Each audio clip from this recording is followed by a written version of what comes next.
Howdy doody. Welcome to episode 211 of TDI. This is Dr. Rowe on the horn to start per usual. And as always, I'm joined by my co-host, my best friend, and A24 enthusiast, Ricky Flicks. We are diving in once again, our weekly deep dive, the hottest studio, most successful, arguably right now in terms of accolades. Are you pumped to talk about A24 ahead of Beau's Afraid? Beau's Afraid's getting the weirdest critics, like a very mixed critics and even audience praise or reviews here. And that's kind of what A24 has done. And yes, we all know A24. Everybody officially knows A24 now with Everything Everywhere All at Once. Biggest box office hit for them, highest grossing hit for them, but also dominating the Oscars. But the Beau's Afraid presence right now in social media and in Hollywood is something where it has me a little worried this weekend of how it's going to do at the box office for a Joaquin Phoenix Ari Aster film, which should get everybody who likes movies into the theater. But I'm afraid the rhetoric is going to draw people away. But at the end of the day, that's not what this podcast is about. It's about A24, and they're going to have a bunch more hits coming soon. I think these divisive reviews actually play well into this podcast because when it comes to like a divisive movie, it seems like almost fitting that it is coming from A24. Whereas if it was like a big blockbuster, major studio, non-independent, right? That they would kind of be freaking out by these reviews. They're worried about how it's going to perform at the box office. Like you have a big name director and a big name actor attached. Like, oh my God, how is this going to be financially successful? But that's not really what A24 is all about, right? It's about accruing talent, telling unique stories. And that's what we're kind of hearing about this movie. And when these divisive reviews have started to like bubble up, Ari Aster has said, quote, he loves it. Like he loves the idea that his movie is garnering controversy. People are talking about it. And I think A24 just embraces that as well. So going into this, Ricky Flicks, did you prepare by watching anything, or did you just look back at your personal filmography? Anything for preparation's sake? I did not rewatch anything in preparation for this podcast. I think that there's too many movies that I would have to re-encounter. But what I did do is I kind of wanted to just look at the timeline of A24 and just kind of go through what they've done versus where I kind of came to know them and where they kind of hit the, oh my God, this is a studio I had to keep a radar on. And I know the breakthrough Moonlight room year Oscars 2016, 2017 Oscars 2016 movie year. But I think that there's some hidden gems that people would be like, oh, that's a great movie. That it's like, oh, that was A24. But before 2016, you wouldn't really know that, right? Because we kind of know A24 in a lot of different ways. They're out of the box distributors, right? They're out of the box producers, very creative auteur enthusiasts. Like they want you to be creative. They put the power with the artist, the filmmaker, and they also like there's a bunch of different things. Like they go to Gen Z. They have a big social media presence. They're big with diversity, not just with their cast, but also their ideas. Inclusive. They're very inclusive. Yada yada yada.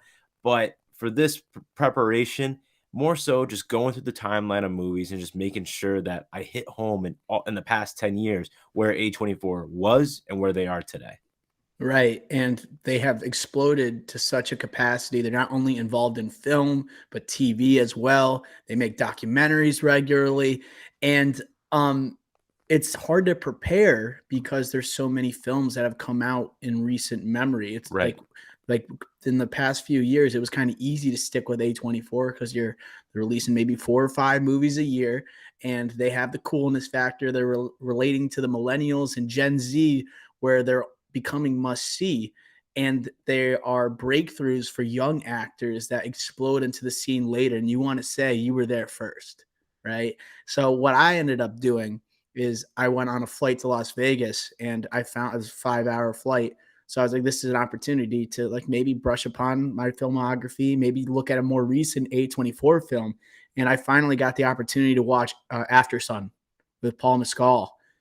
And it was a pure A24 movie by the fact that you could tell the budget was minimal. It has the two core performances, Paul Mescal and his daughter in the film, an emotionally powerful movie where like by the end of it, I'm like, I almost had to turn it off because I'm like, I'm getting a little emotional on this plane right now. I'm gonna have jet lag later. I'm only gonna get more depressed from here. But it gave me Moonlight vibes. Like Barry Jenkins is a producer on it. There's a lot of symbolism with water, and it's just a powerhouse performance for Paul Mescal. He is so good. And this is like something we're going to talk about when we go through this timeline. It's how it's a place where it becomes a breakthrough for a lot of actors that go on to do bigger things, like Paul Mescal going to be in the sequel to Gladiator. And then it also gives like comeback opportunities to people like Brendan Fraser, to people like Robert Pattinson, and where there is more bolder decisions that the studio can make because they are independent and they trust more the stories and those telling them rather than like the financial the financial stakes that come with the films. And I can't that's going to be my favorite part talking about it because they're so different. But yeah, any thoughts on that? Because I look like you're about to They speak. take risks. Yeah. That's what they do. And sure, they are a independent, indie focus, but like they have I think a lot of times people compare them to Miramax in the 90s Yeah. with Weinstein. But what makes them different versus Miramax, Weinstein in the 90s, what they were doing, like you think Good Will Hunting, right? Or you think Tarantino collaboration with those indie films, low budget films, right? They were Oscar hunting, like Mm-hmm. big time. And also Harvey Weinstein's hands were all over them, all over the films. Versus A24, they're like, all right, this looks like we would enjoy this movie. Let's buy it at this, I don't know, whatever festival. And then they distribute it and then they promote it in a very creative, unique fashion that goes towards Gen Z millennials or just people that love creative storytelling and good writing and just overall good movies. It might not just be a box office smash. Like their biggest, highest grossing movie, like we mentioned, Everything Everywhere All at Once, is $100 million. Like that's not necessarily a blockbuster in regards to 2023 with, I don't know, a Top Gun Maverick making over $1 billion or Avatar The Way of Water making $2 billion, if you get my gist there. Yeah, I do. And also you talk about their idea, like, hey, this movie might debut at a festival, and they want to latch onto this project. But they're also known as this time has gone on, they're producing the projects themselves, and that's where I think like they didn't anticipate this happening. This is a organization that was founded in 2012 by these three dudes, like Daniel Katz, Dave Fenkel, and John Hodges. Two of these guys, Fenkel and Hodges, had experience with movie distribution and independent films. But this guy, Daniel Katz, is the guy who kind of gets it going because he's Mr. Moneybags. Like he's leading this Investment financial banker. group. Yeah, Guggenheim Partners. And he kind of is on board with these two other guys. And other guys kind of had limited success just going through. Fenkel was the president, co-founder, partner at Oscilloscope, which is an independent film company that really didn't do anything special, but he's been in the industry. And then you have Hodges, who served as the head of production and development at Big Beach Studios, which is where we have these dramatic comedies such as Little Miss Sunshine that acts almost like a studio that is a little brother or a little sister to what A24 ends up becoming. So it's an interesting group of guys that within these 11-year period has exploded into the most, I guess, lightning rod or electric studio, and the one that is arguably the most successful in these last few years at the Oscars. And I think their ascension is just fascinating. Um, so before we jump in, really, Ricky Flex, when is the moment I know you and I are both A24 enthusiasts, like I introduced earlier. When is the moment when you were growing up with these movies that you're like, oh my God, this is different. This is new. They got me. I can't wait for the next A24 film after this. Which one is that on the timeline?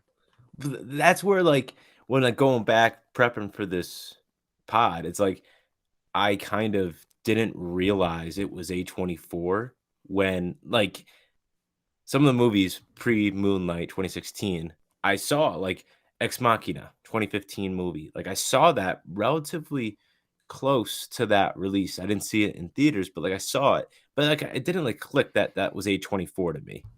You know what I'm saying? Like Mhm. there's like Enemy, the Denis Villeneuve, Yeah. uh uh Jake Gyllenhaal 2014 movie. That was A24 as well, distribution. So it's just like that those like didn't really hit home. And again, like their first movie that they actually produced was Moonlight in 2016. I didn't see that in theaters, but that was like the moment saying like, okay, A24, that's something that needs to be on my radar. But even when Moonlight did win Best Picture in that crazy one of the all-time Oscar moments, Warren Beatty mess up with La La Land, I still was looking at that as Plan B Entertainment, Brad Pitt, because A24 again, first time producing, they partnered with Plan B Entertainment. So that's I was kind of looking at it like, oh, Brad Pitt won an Oscar. That was like his first Oscar. Like you know, that's how Mhm. I was looking at it. So even then, like I was kind of like not really focused on A24. So like the real first time, like I really was like, this is A24, like through and through, was really Good Time. That 2017 movie, and to this day, it's my favorite A24 movie. And that's really the first time when I was like, this studio is different and I need to pay attention. And that's when, after I saw Good Time, I saw The Rover, what 2014 movie, but Robert Pattinson. And I started watching all the Robert Pattinson A24 collaborations. And then I got all in on A24. It's so interesting because I think Good Time is an important movie in the filmography of A24 because it's the basically the reemergence of Pattinson. It is the breakthrough for the Safdie brothers, and it's a thing where it provides opportunities for the Safdie brothers and Pattinson and what they could do later. Like Pattinson, because of his role in Good Time, like if he doesn't do Good Time, he doesn't end up becoming Batman. So it's like almost like that domino effect or butterfly effect, I should say, Yeah, where Butterfly it's like Effect. if this doesn't happen, can he become Batman? But at the same time, Pattinson is also a frequent collaborator with A24, so they have this power about them where they can have this breakthrough performance, right? That actor can go and do something else, but they're attracted by the power that A24 holds. And they don't just want to stick with these major studios. And A24 is also garnering all these big stars that haven't been associated before and attracting them to their studios because the stories they want to tell are becoming less and less available at these big studios. And A24 also promotes like the in theater experience still. They make a lot of shows for streaming, but they rarely put out films for a streamer. They're still with these low budgets, they're willing to take risks and they're committed to the theater experience. But like for me, like when I was in a similar boat as you where I was looking back at the filmographies and I remember watching those movies, but it was before I really cared about movie studios. I more cared about like less about the background of these films, but more, is it just straight up good? Does it have people I'm familiar with? And like Spring Breakers was an important movie. Okay. One of the Of first released course. under A24. And I want to get to that a little bit later. And Moonlight is probably the most important film in the history of A24. Will always be. And I think Ex Machina kind of is what allured me to A24. And like Alex Garland, also a guy who used it as a springboard and kind of emerges as this like incredible director and writer, and people are anticipating what he's doing. And guess what? He's still making films for A24.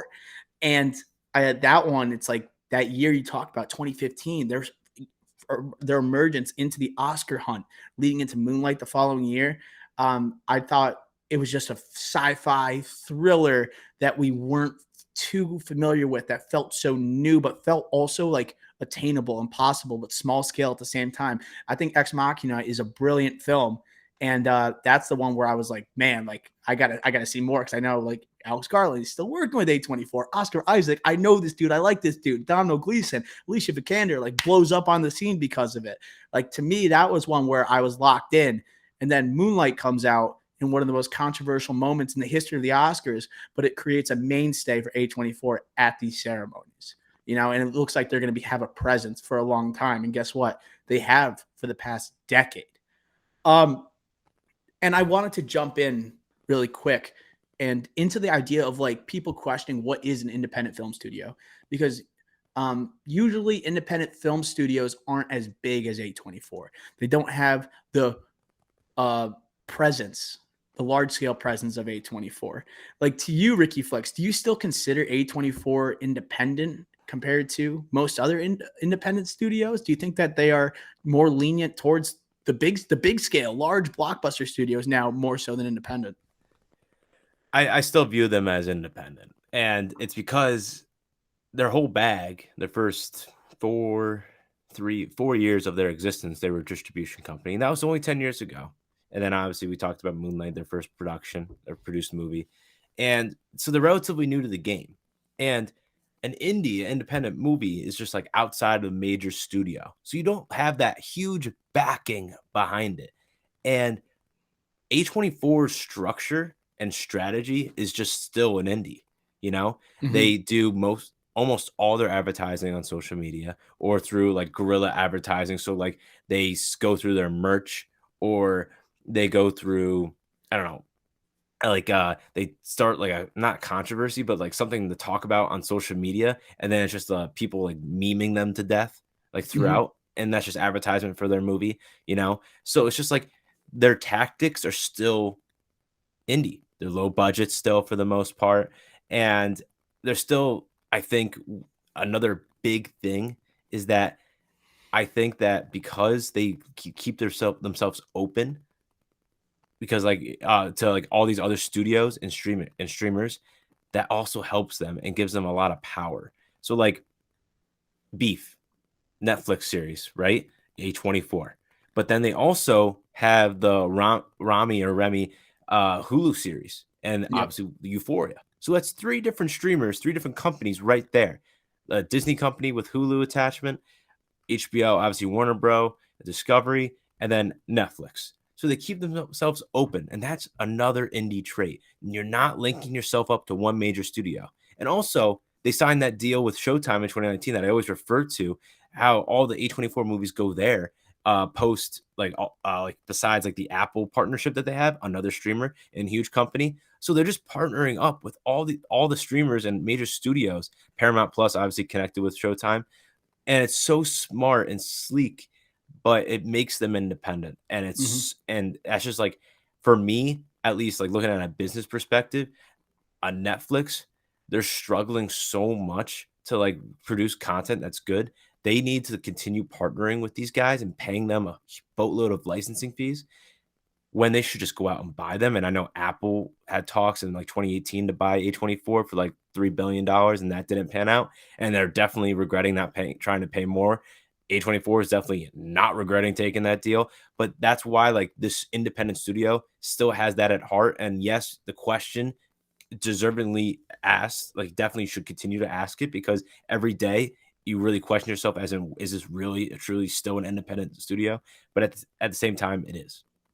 Yeah, and I like how you said like they're open, they're available to all these different streamers, and they've dipped into television and have been similarly successful. They still have brought that cool vibe to whatever project that they're creating. And I think also of the social network when I think of A24, because it's like talk about potential buyout, right? When you talk about the need for quality projects from certain streaming services like Netflix, Apple TV was at once rumored to be like trying to purchase A24, but once they get rid of their baby, like their flagship, their home base, like they lose the cool factor and they become a part of the machine, you know? So the way that they can just lease out and act as a free agent with their projects, I think is amazing. And like they were trying to sell for $3 billion, but after the success of Everything Everywhere All at Once and like the nominations they've been getting continuously at the Oscars each and every year, I mean, that number is only going to keep going up. I think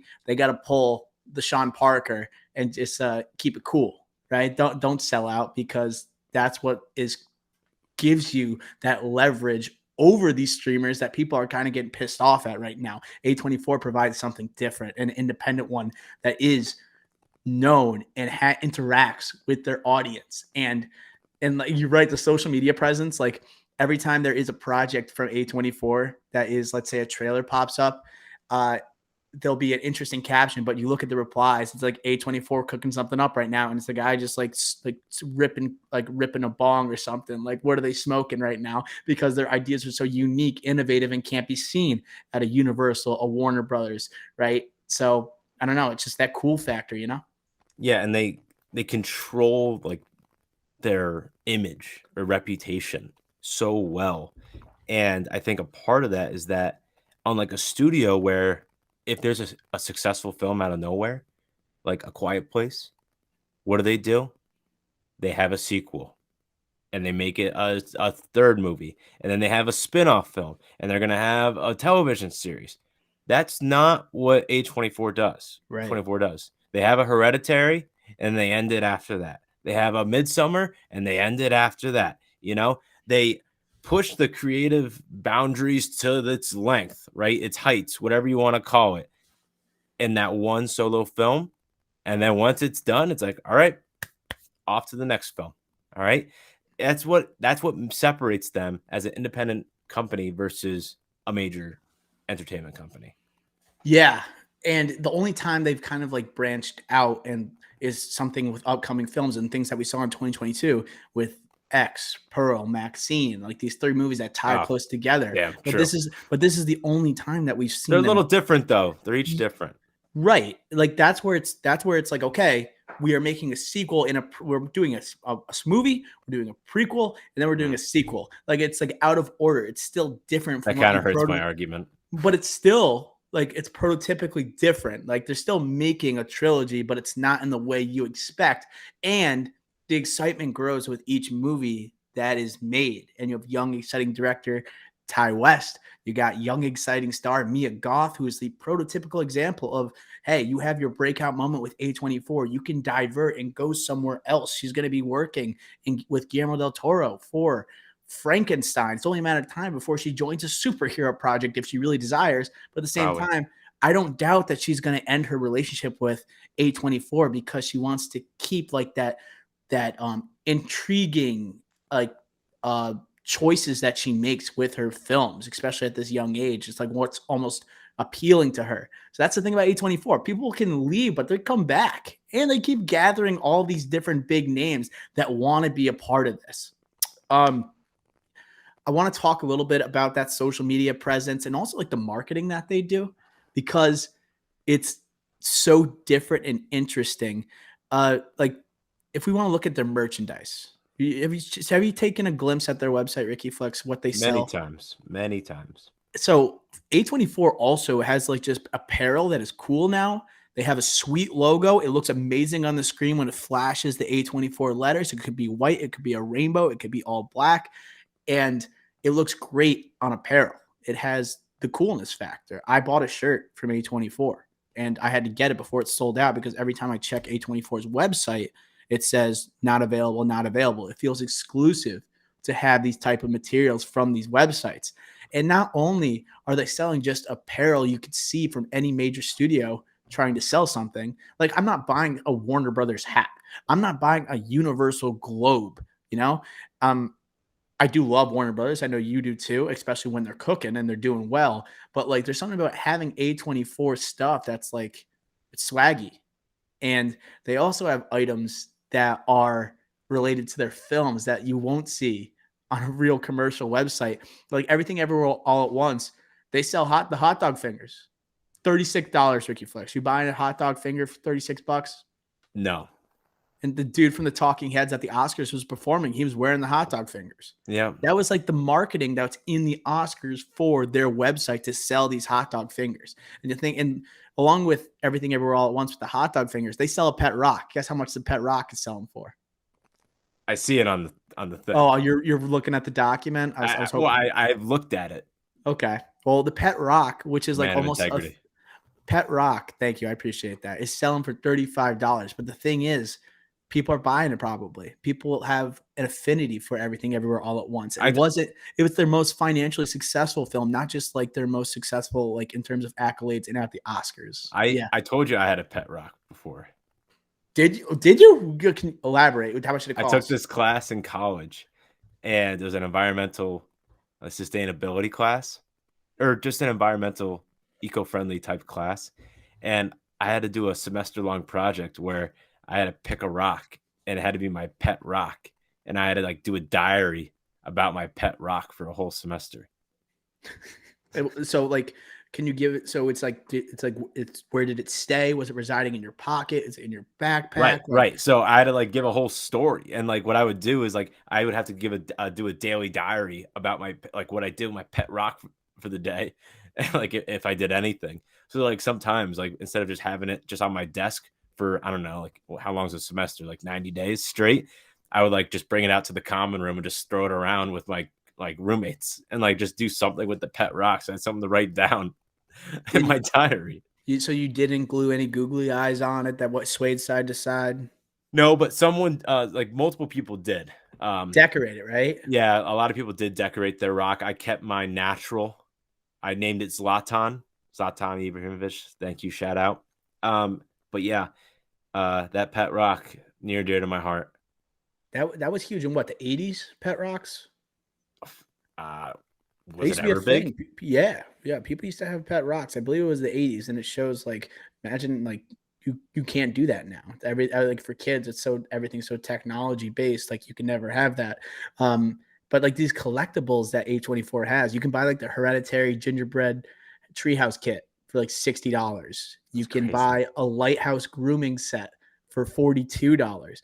You can buy a sword. You can buy a sword on the A24 website, and it doesn't have a sales price because it's sold out from the Green Knight. It is Yeah, sold but out. it meant like the sold out factor, just back to what you were saying before, the exclusivity of it. That's what they sell. That's like the Gen Z millennial thing. Like, on like people like buying, I don't know, I don't know. I'm trying to think of a good example. Like shoes, I guess.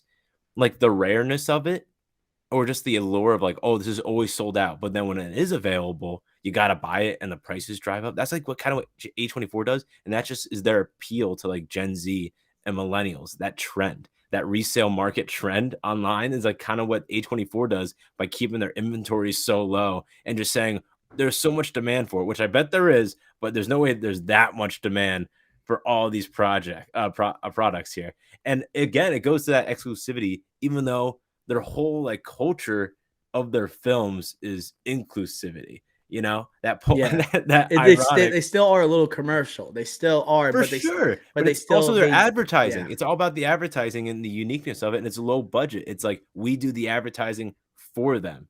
You Like know, even to make these things is probably pretty inexpensive. Aside from the sword, like it's just the Uncut Gems winning so bet basketball that's like sold out right now. You have a mid '90s fingerboard, right? That's like what are the little boards called? Um, you uh, hand do tricks with them, flip yeah, them. tech decks. Tech decks, like they I have have tech that. decks. I think I have one right. It's just a amazing way people like I if have they a tech have deck right here. you have one, dude. Like A24 sells that, and it'll say A24 on it, or it'll No, say mid still can't do '90s. it. Like, and it's just a way if people like I think get really connected to these films. They want to put things on their desk. It's just the coolness factor. Like we just keep on saying, that's what it's all about. And like it doesn't cost much money to make their films, and like that's where their average budget is just under $8 million. And I wanted to get back to something earlier you said, what makes an independent film. Like independent film, usually people say it's like $1 million or less, but that just can't happen in Hollywood anymore. You can't make a movie that hits theaters and it costs less than $1 million that people actually see. It's rare. It almost never happens. Okay. Uh, we look at Air. We just reviewed it last week on the podcast, right? Cost $90 million to make. That movie had no business costing $90 million, but I still you don't have know where the money went. but it's like you have those huge names attached, Affleck directing, Damon as a star, this huge cast. You can have like a large scale A24 film and you're not crossing more than like $35 million. Everything Everywhere All at Once will cost $25 million to make and made over $100 million. Right. And that's pretty much like the biggest that they go. So it's Yeah. just a matter of like, where is that threshold? What is that line you cross where you're no longer, where you're just making big budget films? And it's just a matter of fact that it just costs money to make movies, and they just spend the least out of all the studios to do so. And they're the most successful. Yeah, and another thing with the independent thing that I wanted to mention earlier is it goes back to the origins that you talked about with the founders, how two of them they were kind of not failures, but like not successes, major successes, I would say, and then obviously the investment banker, Hodges or whoever. But I think a big reason why they're still like for me considered indies because like they are outsiders to Hollywood still. You know, they're from New York, not LA, not Hollywood, right? They're based out of New York. They're a lot smaller still to this Not day. even connected to Hollywood. You're right. They're Manhattan. Yeah. Yeah, it's they're away from the industry. How they operate is totally different than the industry. And yes, as they continue to buy more and more films and produce and distribute more and more films that have a higher budget, it's still lower relative to the major studios and major distributors. So, in all, like, yes, the question, like I said before, the question should be asked, but it's still the same answer for now. For now. And talking about those big three, they acquired in 2012. Their first major release, their first distributed film is Spring Breakers 2013. This is the film that I was perplexed at when I first saw it. My buddy Gunner, shout out Gunner, showed it to me when I think I was about 17 years old, about to go away my first semester of college. And thinking about spring break, that's a thing that's like something that's on the radar. Okay. Now, in these next 4 years of my life. And I was attracted to this film just based on the image when he pulled it up that we were going to buy it and watch it and rent it. It has James Franco there. It's got Vanessa Hudgens. It's got Selena Gomez. It has Gucci Mane, which also is something that A24 does, where it's like they take relevant pop culture figures and specifically like musicians, and they supplant them into their films in minor roles. That does give them somewhat of a draw, and it gives an opportunity for an artist or a musical artist to kind of foray into acting. But this movie, it was so weird about it is like James Franco didn't look like James Franco. Like James Franco's in cornrows. James Franco has grills. And then as someone who grew up watching Disney, I'm only 17. Like I stopped watching Disney, I want to say 5 or 6 years prior to graduating high school. I don't know if that's too late or too early, but you have people, Disney stars, Hudgens and Gomez in this movie. I'm like, okay, I'm interested, but they kind of look slutty right now. They kind of look like they're trying to stray away from the reputations that they have. And I watched the movie and it's terrible. It is crap. I never liked Spring Breakers, but it was different. And it was a movie that was using these actors I was familiar with in ways I didn't understand. And this movie wasn't well received, but it was a way that kind of broke into the industry. Like James Franco, bold, daring decision, him going all in, all in on this like creepy guy hanging out with these college kids, these 18-year-olds. Like it's not received well. It's a 5.3 out of 10 on IMDb, yet this is a movie that's well in the consciousness of movie history, specifically in these last 10 years. And is, as I said before, it was just different. Like, what was your relationship to Spring Breakers? Because it was successful, like commercially. It made $14 million domestically, 17 million worldwide on a $5 million budget. It was successful. You were making me nervous that you were gonna say that you liked the movie. Oh, it's terrible. I was really nervous. Yeah, it's not a good movie. But besides like Moonlight, I guess I would say Hereditary. What else? Good Time, and obviously Everything Everywhere All at Once. Like, the major Uncut Gems. Uncut Gems, I would say, is another one. Minari, I would also say, but I don't not to the same extent. But I would say those outside of those movies I mentioned, that's Spring Breakers, you could argue, is the next in line as most important for A24 just because it's the first one. And you get a big star at the time, James Franco, coming off an Oscar nomination in 127 hours, also hosting the Oscars. Huge. He was a huge name at the time. And you get two of the biggest young actresses or up and coming stars in Hollywood. Maybe not necessarily the greatest actresses, but like up and coming stars and popularity, I should say. Selena Gomez and Vanessa Hudgens. It's like boom, and then you get Gucci Mane, right? So it's like, all right, that just shows like, all right, like let's do this A24.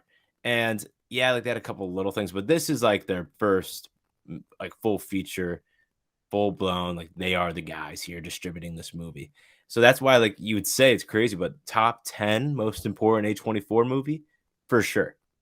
Yeah. And it was, like I said before, like we talked about, it's like the opportunities that this studio gives well-known people to take risks with their own career because they're willing to take the same risk and go on this journey as long as the story's worth telling, right? So it's just having like what's so fascinating is this movie came out in theaters the same week as Oz the Great and Powerful.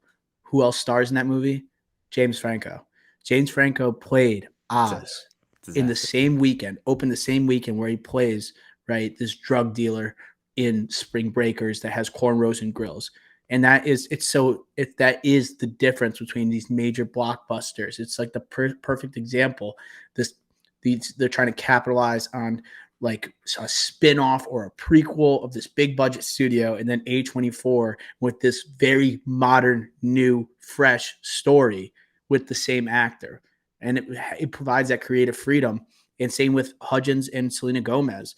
Like they didn't want to like maintain this image of a Disney star, and they just did it through acting. Where you have like Miley Cyrus doing it through her music. You know what I mean? So it's just that comfortability that they people can shed a layer when they go to the A24 movie, and that's what Spring Breakers allowed them to do. It's weird how A24, we've talked about it, like connectivity to Gen Z, auteur, filmmaker promotions, right? The create freedom that they allow. The genre that A24 does, right? Underneath it all to connect to Gen Z and millennials, like you have like your horrors, thrillers, or Hereditary, Midsommar, The Lighthouse, right? Or like kind of like boring movies like The Lighthouse, Lock, right?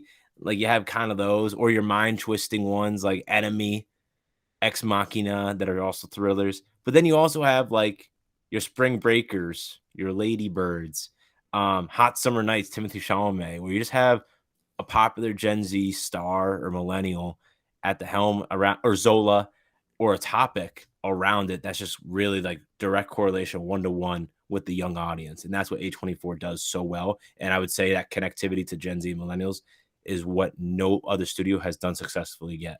And they're the only studio, or just a company, entertainment company, I should say, that has done that Mhm. successfully so far. And their stories still feel fresh to this day to the youngest audience possible. Like that is like can see it for an R rating. Like Bodies came out in the summer, right? And that's once again like breakthrough performances for young stars like Rachel Sennett and Amanda Stenberg. Like it's just huge for them, and they're going to like Amanda Stenberg is going on, going to star in The Acolyte for Star Wars, and Rachel Sennett is in The Idol, another A24 project being distributed by HBO or Max or whatever it's going to be at the time. I think it's Max now. Max. Um, I think after May, it's Max. and it's interesting because like those are the opportunities that are provided. These young stars that go on, like Mia Goth, we talked about, and Paul Mescal, and so we talk about directors like Eggers at a young age, Garland at a young age, the Safdies, even actor, Aster. even like Florence Pugh. Like it's just like it's her birth into a movie star is from A24. Um, yeah, so they don't shy away from these millennial projects. Where should we go next? I think we should slide on over to maybe we'll just go on to Moonlight because this is the most important film that A24 has ever released. 3 Oscar wins, along with a Best Picture win, uh, gave them even more opportunities and gave them legitimacy for Oscar consideration each and every year. And it made it available to more household names, I would say. When you look, that was like the turning point for A24. They were young, they're exciting, they get a Best Picture win. Now everyone wants to work with this because they have this availability to these storytellers. And also, you're kind of you talked about it. A24 doesn't have a specific type of movie that they make, right? They could make a movie about a Twitter thread for like Zola did. They can make a drama, like a character study drama like they did with Moonlight or After Sun. They can make horror thrillers from The Witch or Midsommar. Like they don't have one type of movie that they make, so they have that availability to storytellers. Or about a And shell with shoes on. yeah, or was it A a lamb. Was lamb? that A a lamb? lamb that's in a like a human body. Like it's the freaky stories, but they are unafraid to give the green light. And that's why they're so different. But Moonlight was that turning point. Do you agree? Yeah, it has to be. It is completely. I think I think you kind of nailed it. You hit the nail on the head. And I think we should just take this and look at the history of A24 at the Oscars. They have 49 total nominations from their films. Uh, this year, 2023 Oscars, they were the most nominated studio with 18 nominations. A lot of those coming from Everything Everywhere All at Once. They had the most nominations with 11. The Whale has 3 nominations. After Sun, Causeway, Close, and Marcel the Shell all have 1. So that is it's Everything Everywhere All at Once is carrying most of the weight there, but that's a diverse group of movies that are being nominated at the highest stage and trying to win like these Oscars, like be and go down in like movie lore.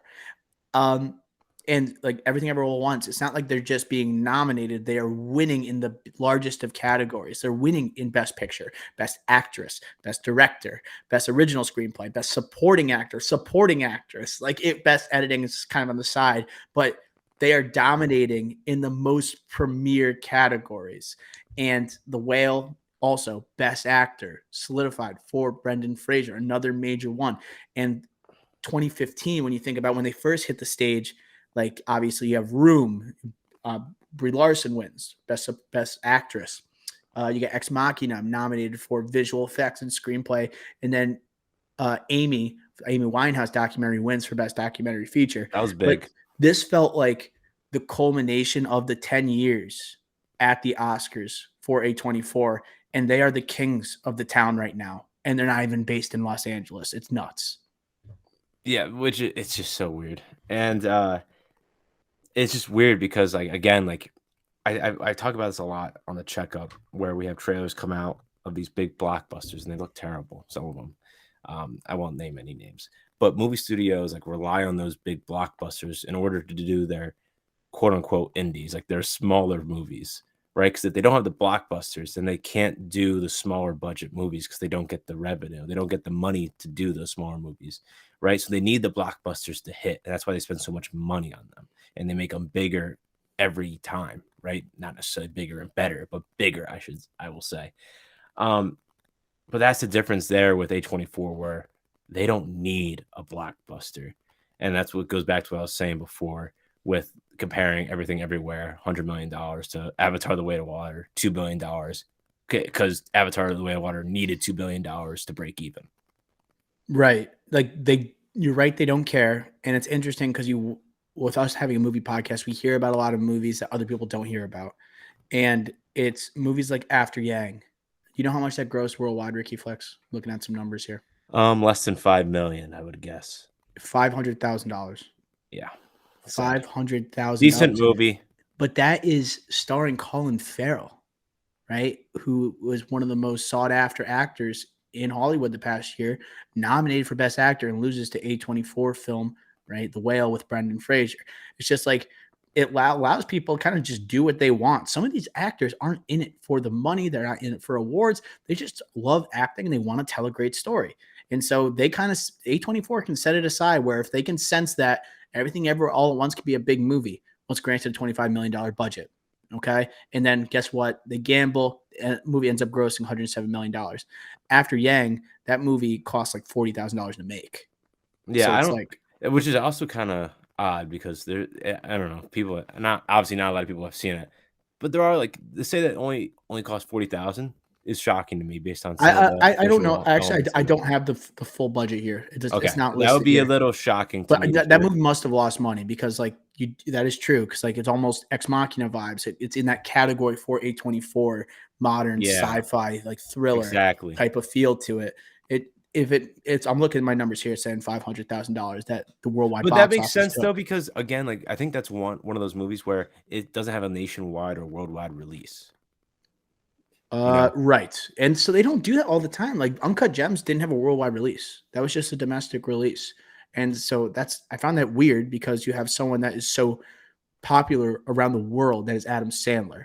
So I would like to, maybe I should have done a little more research on that aspect, but no, that's it. That is an interesting decision. But like it's also like think of Beau is Afraid. So like the nationwide release is this weekend, but it was in select theaters this past weekend. So sometimes because I think this is what happened after Yang, they only did select theater release. They didn't do a nationwide release, let alone a worldwide release. You know what I mean? Yeah. And like Joaquin Phoenix joining A24 is also interesting because it's like, speaking of Beau is Afraid, the reason why we're doing this whole thing, it has a mainstay of Ari Aster, but now Joaquin Phoenix was kind of late to join A24, but now he was in Come On, Come On in 2021, right? A well received film. One didn't make any money, right? A dramatic type of story about basically father and son, or um, surrogate father to a son. And it's just, Joaquin was coming off Joker, and he did Come On, Come On. Like, he wins an Oscar, and he went to go to do an A24 film. That's where it's like people win their Oscar, they reach a peak of their career where they don't have to worry about money. Like, Joaquin Phoenix just made $1 billion, like a movie just made $1 billion with his name on it. And he's an artist at heart. You ever heard that guy talk? Like, he's going to want to go to A24 to make a movie. Right. So we talked about the hotbed for breakout performers, Right. but also it's open for people like Joel Cohen to make a movie for The Tragedy of Macbeth. Yeah, and like Denzel to join, to Sofia Coppola to make a movie that's not exactly well received, but she can make a movie with Bill Murray. Like Adam Sandler, we talked about Uncut Gems. It's like, it's not just new cool, but it's cool for like people that are actually just big in the industry, and they have commercial appeal now too. Right. And I think it's odd going back to Joaquin Phoenix, where it's just like if you had to pick one actor in Hollywood to do that, like what he did, as in like go to A24 after they're big, is that it's Joaquin because of what you said. And I think a great example is that in the comeback top billing, uh, I mentioned Joaquin as an honorable mention. Obviously, late 2000s, decides he wants to be a rapper.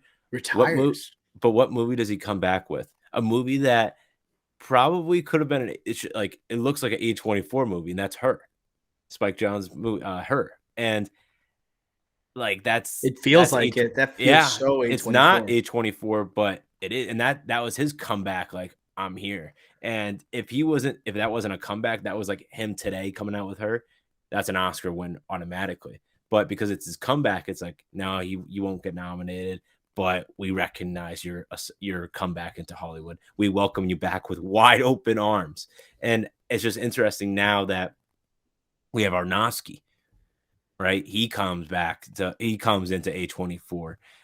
Noah Baumbach comes into A24 over the past year. We have these acclaimed writers and filmmakers coming into A24 after A24 is already recognized, which is interesting. Just going back to your point.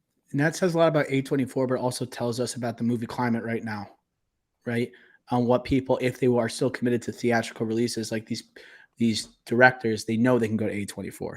But it just, as I said before, it shows the limit you have at these big budgets. And if you don't want to go to streaming, you go to A24. It's these filmmakers, and I'll specifically say it to them, they are desperate to get their movie made, not have a Harvey Weinstein touch their movie, you know? And that's why, like Netflix, all these filmmakers, Scorsese, Noah Baumbach, and David Fincher, all these guys, big wigs, big filmmakers decided, oh, like Netflix is giving me all this money and I get to do whatever I want. Great. The problem is that they don't have the A24 touch where it's like, no, like we recognize like to help you and distribute this movie properly and produce this movie properly, where Netflix has obviously shown they cannot. As A24, 2 Best Pictures, Netflix 0. Right. There's just a bar at A24. You know, there's just like, it has, like, if they're going to give you a project, it's because they trust you as a director. They'll be hands off to let you do your thing, but it's got to be enough where there is that level of trust. And that's why they have frequent collaborators with an independent film studio. That doesn't happen a lot, right? It's Yeah, and usually like that's like the thing though. It's like they're collaborating with the artists, but letting them at the end of the day do their creative thinking. Versus a Netflix, it's like they don't collaborate. They just give them a bag of cash and they say do whatever you want. It's like that's not how it should be done. And it's just amazing how A24 has recognized how to do this in such a short a period amount of time, let alone their first produced movie won a Best Picture. And versus a Netflix, which has unlimited amounts of cash, cannot figure it out, is just mind-boggling to me. Mind-boggling. And you talk about, like, it's not just one tone of movie at A24. The directors are trusted. They're collaborators, like you said, with the studio. The 5 highest grossing films at A24. I'm going to list them right now. Okay. Number 1, Everything Everywhere All at Once. Right. Action, comedy, kung fu film, a mix of everything pretty much, but haunting at its core. Hereditary. Okay. Ari Aster horror film next. Makes $83 million. Everything Everywhere made nearly 110. Lady Bird, a coming of age comedy, right, from Greta Gerwig, is $79 million. Next up is Moonlight, this dramatic character study about a man's exploring his sexuality, makes $65 million.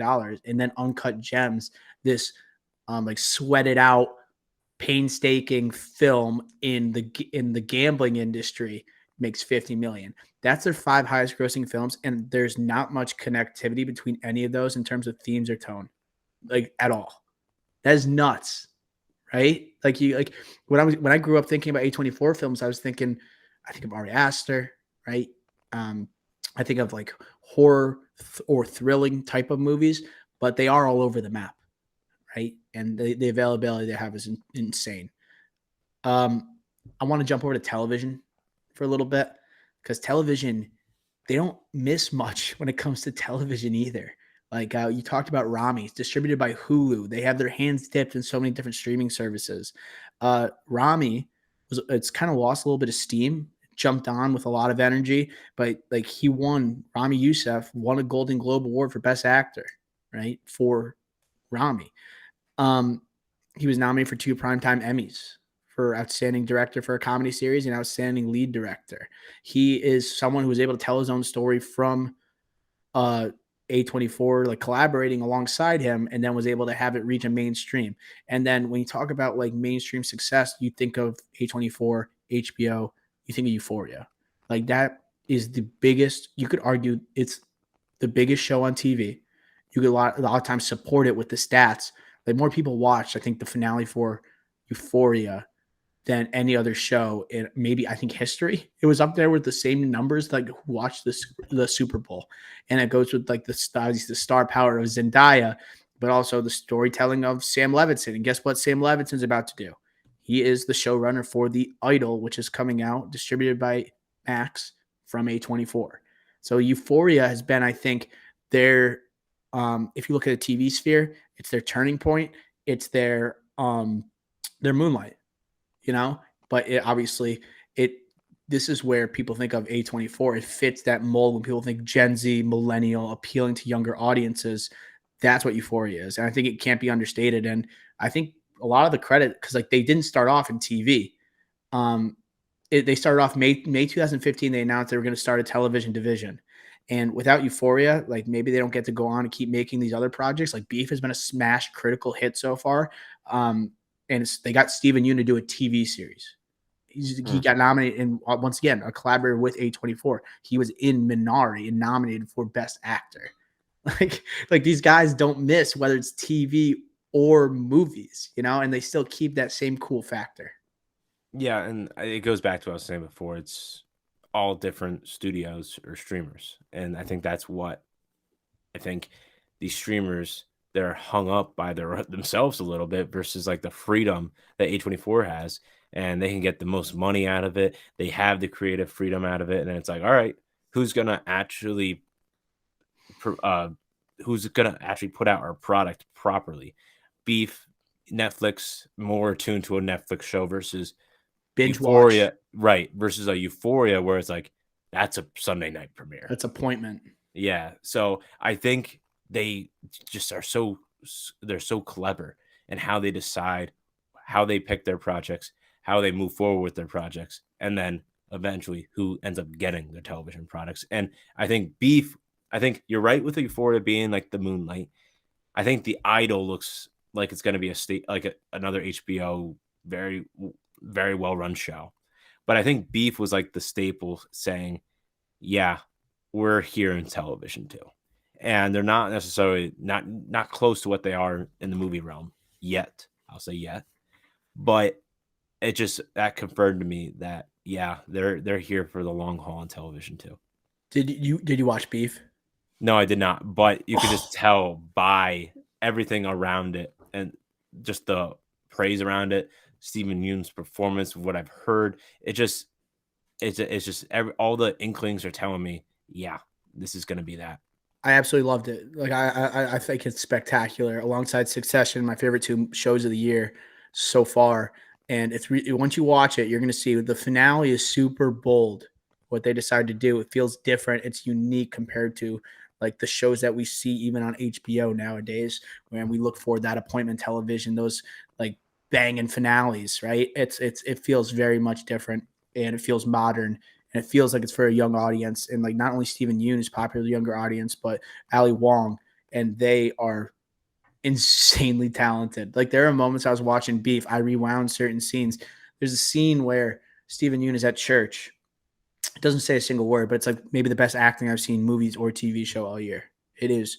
It's heartbreaking, and you feel how attached he is to the project. And you might ask, like, why is Stephen Yoon doing this project?